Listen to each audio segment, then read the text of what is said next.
जब जाता है उसको गाड़ी में बैठाता है और उसके कमर के नीचे इंटरनल पार्ट में 4 गोली मारता है। क्या इसकी जांच नहीं होगी? क्या न्यायिक जांच नहीं होगा? उसकी मां तरफ तरफ के कहती है कि एसपी साहब का कॉल डिटेल निकाला जाए। मैं हाथ जोड़ के कहता हूं, डीएसपी और एसपी साहब का कॉल डिटेल निकाला। भरत तिवारी ना तो गैंगस्टर था, ना तो शूटर था, ना जेल गया, ना कुछ हुआ, और उस पर इंक्वायरी सीबीआई की नहीं हुई। नालंदा में 100 रुपये के चलते जाति पूछ करके मारते मारते 2 बच्चों की हत्या कर दी परसों। मुझे समझ में नहीं आता है कि आखिर कहीं एक रोटी के लिए 2 दलितों की हत्या, वो भी मंदिर में, कहीं 100 रुपया के लिए यादव जाति पूछ करके हत्या, नगर नौसा की घटना, मुजफ्फरपुर की घटना। और जब मैं घटना का जिक्र करता हूं तो मुझे आश्चर्य होता है कि आखिर यह जातीय उन्माद का जो एक सरकारी गंदे विचारों को ला करके बिहार को पुनः एक नए मजहब और धर्म के बाद बांटने की कोशिश, ऐसा क्यों? भरत तिवारी की घटना में कौन लोग इन्वॉल्व है? बेगूसराय में 17 वर्षीय बच्ची का लाश आज सुबह मिला। एक मासूम बच्ची को मार के खतना कर दिया गया।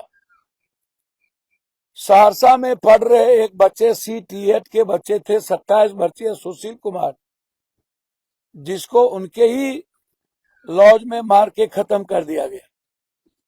मैं बिहार में 2 बात कहना चाहता हूं, और वो सवाल है जातीय उन्माद से, और दूसरा सवाल है ऋषु श्रीवास्तव सिन्हा। कौन है ये ऋषु श्रीवास्तव सिन्हा,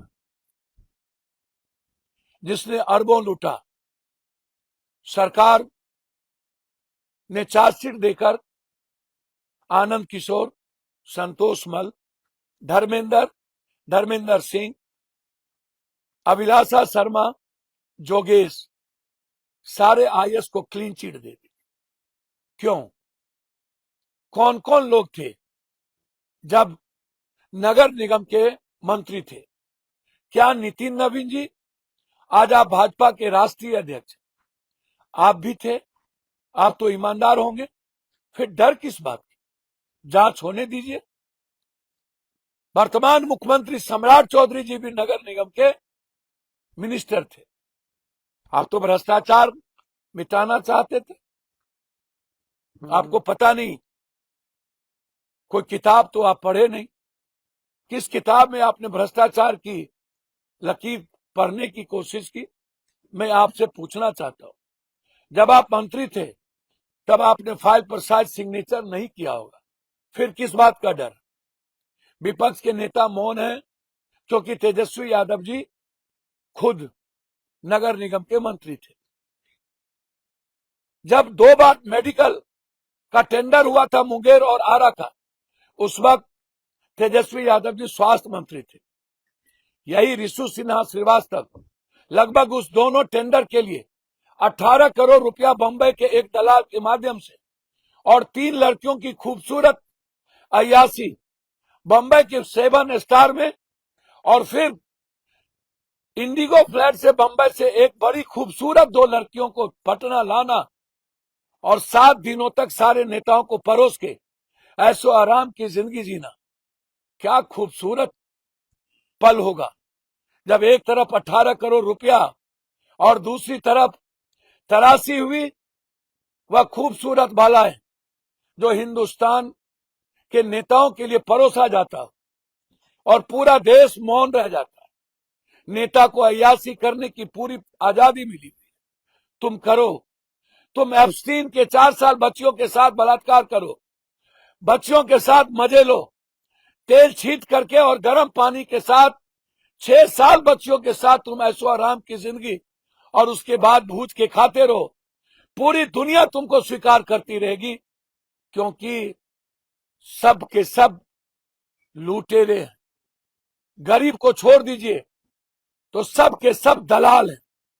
इस हिंदुस्तान में दलाल के अलावे अब कुछ नहीं बचा। ये पब्लिक 10,000 रुपया लेके वोट देती है और आप 100 करोड़ रुपया लेके अपना विमान बेचते हो। कुत्ता और बिल्ली से भी बदतर स्थिति इस हिंदुस्तान के नेताओं की है। अरे कुत्ता भी किसी मालिक के भीत का माखा का मट्टी खा करके नंगड़ी हिलाकर पूछ हिलाकर उसकी देहरी से नहीं जाता। तुम तो उससे भी वफादार नहीं, उससे भी नमक हराम निकले। तुम लोग इतने नमक हराम हो, शायद हिंदुस्तान के इतिहास में कभी ऐसा नहीं हुआ होगा। नेहरू जी के बाद मनमोहन सिंह पहली बार इसरो और नीट्स पर यूपीएससी और एसएससी और बीपीएससी को एक दुनिया में लाने वाला नेहरू, जो 11 साल अपने जेल की जिंदगी जीकर एक बैरिस्टर और अपनी सारी संपत्ति दान देकर के भारत को बनाने की कल्पना करता। दादा जो अपनी जिंदगी देकर भारत को बनाता है, बाप उसको संवारना चाहता है। मनमोहन सिंह तक नीट्स का कभी क्वेश्चन वोट नहीं हुआ। 12 नरेंद्र मोदी 14 के बाद 15 से 83 बार क्वेश्चन पेपर लीक, कल 84 बार। उसके बाद भी हिंदुस्तान मौन हो। मणिपुर के वादियों में 100 बच्चियों के साथ लगातार 4 सालों से 10-10 हजार आदमी के सामने 100 बार बारी बारी से बलात्कार।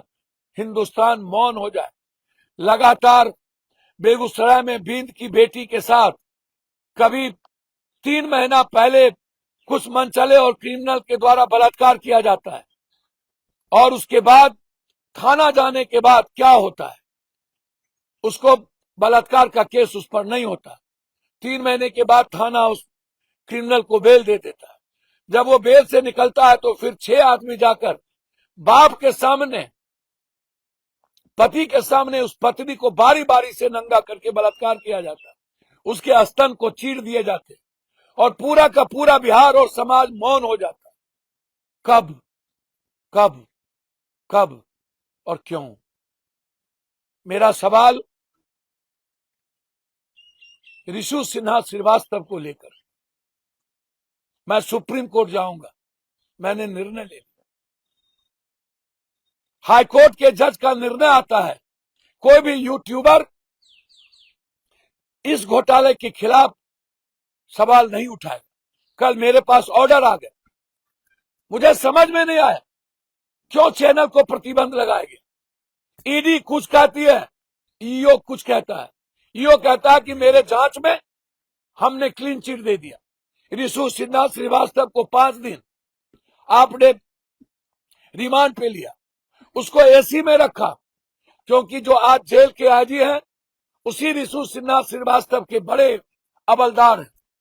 उसके कारण नीरज झा सुपरिटेंडेंट को परसों सस्पेंड कर दिया गया, सिर्फ ऋषु सिन्हा को तिहाड़ बियोर जेल में ऐशो आराम की जिंदगी देने के लिए। क्यों आपने सस्पेंड कर दी? क्यों आपने पूरी टीम को खत्म कर दी और एक ऋषु सिन्हा के मन चाहे जेलर को, सुपरिटेंडेंट को वहां पोस्टिंग कर दिया गया? सब के सब हमाम में नंगे। किसको बचाना चाहते? क्या कारण? क्यों आनंद किशोर को बचाना चाहते?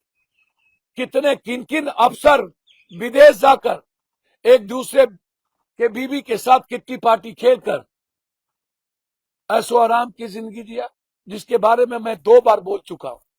ये कौन लोग अफसर हैं जिस पर इसी ऋषु सिन्हा ने एक पर 72 लाख रुपया और एक पर 1 करोड़ 33 लाख रुपया खर्च किया। ये दोनों अफसर विदेश गए और ऐशो आराम की जिंदगी जिया। दूसरी तरफ एग्जामिनेशन का वो सेक्रेटरी जिसको ऋषु सिन्हा हैदराबाद की ताज के सबसे महंगे 33 लाख के एक रूम में रखता है और वहां पर खूबसूरत बाला परोसा जाता है। उसकी खूबसूरत धर्म पत्नियां भी रंगरलियां मनाती है। कब तक छोड़ दिया जाए? कब तक नहीं लड़ा जाए? कब तक रिशु सिन्हा जैसे लोग बिहार को लूटते रहेंगे और हमारे इतिहास का इतिहासकार बन जाएंगे? कब तक ये लोग सत्ता चलाएंगे? मैं मरने से नहीं डरता। मैंने भरत तिवारी के दिन भी कहा कि भरत तिवारी का इनकाउंटर किसने किया? एसपी ने नहीं किया, डीएसपी ने नहीं किया, थाना प्रभारी ने नहीं किया। कौन सा व्यक्ति है जो रावण बना बैठा है, जिसके पास अकूट संपत्ति है, जो पटना से लेकर के बख्तियारपुर तक?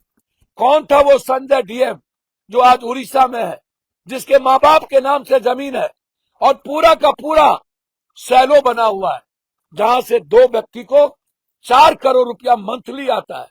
कौन है वो पदाधिकारी जो फोन करके डीएसपी को कहता है? क्या पागल हाथी को गोली मारा जा सकता है तो पागल आदमी को क्यों नहीं? और जब सभी पदाधिकारी गोली नहीं चलाए तो आपने एक टीम भेजा, जिसका आप नाम क्या रखे? एसटीएफ। ये एसटीएफ, और वो एसटीएफ जाता है, उसको गाड़ी में बैठाता है और उसके कमर के नीचे इंटरनल पार्ट में 4 गोली मारता है। क्या इसकी जांच नहीं होगी? क्या न्यायिक जांच नहीं होगा? उसकी मां तरफ तरफ के कहती है कि एसपी साहब का कॉल डिटेल निकाला जाए। मैं हाथ जोड़ के कहता हूं, डीएसपी और एसपी साहब का कॉल डिटेल निकाला जाए। बलि का बकरा मत बनाइए। एक इनकाउंटर नहीं हुए। सिवान में सोनू यादव को आपने मारा, छोटू यादव को आपने मारा, एक कुशवाहा को मारा। तीनों इनकाउंटर आपने गलत तरीके से किसी की बीबी का मांग का सिंदूर छीन ली। यदि वो क्रिमिनल था तो आप उसको खत्म करते। जैसे भरत तिवारी ना तो गैंगस्टर था, ना तो शूटर था, ना जेल गया, ना कुछ हुआ, और उस पर इंक्वायरी सीबीआई की नहीं हुई। और लगातार आपके पदाधिकारी आम आदमी से यह कहते हैं। कल बनमनकी के थाना प्रभारी के द्वारा मुसलमान 10 लड़के को बुलाकर, उसका सीसीटीवी फुटेज है, उसे इनकाउंटर करने की परसों धमकी देता है और कहता है कि मियां, इस युग में भी बीजेपी की सरकार है और तुम पोस्ट करते हो विश्व हिंदू परिषद और अन्य लोगों के खिलाफ, सीधा इनकाउंटर कर दिया जाएगा। क्या मुसलमान और दलित होना, ईबीसी होना इस हिंदुस्तान में गुनाह है? कब तक आप इस नासूर जिंदगी को जिएंगे? ये मेरे लिए बहुत सबसे बड़ा सवाल है। क्यों ये बिहार मौन है? क्यों विपक्ष मौन हो गया? क्योंकि सत्ता पक्ष से इतना हम डर चुके हैं कि हम कुछ कर नहीं सकते। क्या कारण? लगातार अपराध की दुनिया में हम जा रहे। मैं रिशु सिन्हा के सवाल पर सरकार से जानना चाहता हूं कि जब ईडी ने इन लोगों का नाम दिया, फिर आप इन लोगों का नाम 24 तारीख को ही आपने चार्जशीट क्यों डाल दिया? सब कुछ घालमेल, सब कुछ तालमेल। हाईकोर्ट में आपने 24 तारीख को चार्जशीट दे दी।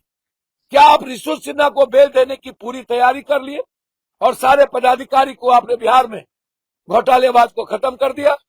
पप्पू यादव के जीते जी मैं विपक्ष नहीं हूं, ना आप मुझे डरा पाओगे, ना मैं आपकी गोली से डरता हूं, ना मैं इस बिहार के 17 करोड़ लोगों का से डर है मुझे। बाहर में जाए ऐसी राजनीति। जब तक मैं जिंदा हूं, मैं न्याय के लिए लड़ूंगा। मैं आपको, किसी दलितों को जिस तरीके से आपने 2 मासूम बच्चों को पीट के मरवा दिया और उसको आपने जेल तक नहीं भेजा, 14 लोगों ने पीटा, 2 लोगों को आपने औपचारिकता निभाई, आपने जाति पूछ पूछ करके 10 लड़की को, जादव लड़की को 21 साल 22 साल 23 साल की लड़की को आप उठा करके नंगा करके पीटे और उसको ले जा करके आपने जेल में बंद कर दिया। बस गुनाह इतना था कि उसने डिग्री कॉलेज के लिए लड़ाई लड़ा। बारे बा, कब तक चलेगा? लालू यादव जी के पुत्र जी यादव के यहां तो चले जाओ, तराई इमाम करता है। जिंदगी नासूर कर चुके हैं आप यादवों का, निकल करके जाने में क्या आपत्ति है? आप कार्तिक जी के यहां शादी में जा सकते हो बाहर, आपको उसी बीच में नगर नौसा था, क्यों हिम्मत नहीं हुई? भरत तिवारी के यहां नहीं गए, आपकी प्रवृत्ति नहीं है, आपकी सोच गंदी है। दलित के यहां नहीं गए, आपकी प्रवृत्ति सही नहीं है, कम से कम जादव के यहां चले जाओ। क्यों मौन? जादव तो वोट देता ही है आपको। लालू यादव जब तक जिंदा है तब तक आप ऐसो आराम की जिंदगी जी लीजिए, लेकिन नगर नौसा में न्याय दिला दीजिए। सम्राट चौधरी जी, मैं आपसे पैर पकड़ के भीख मांगता हूं, आप जात पात करना छोड़ दीजिए प्लीज। और भरत तिवारी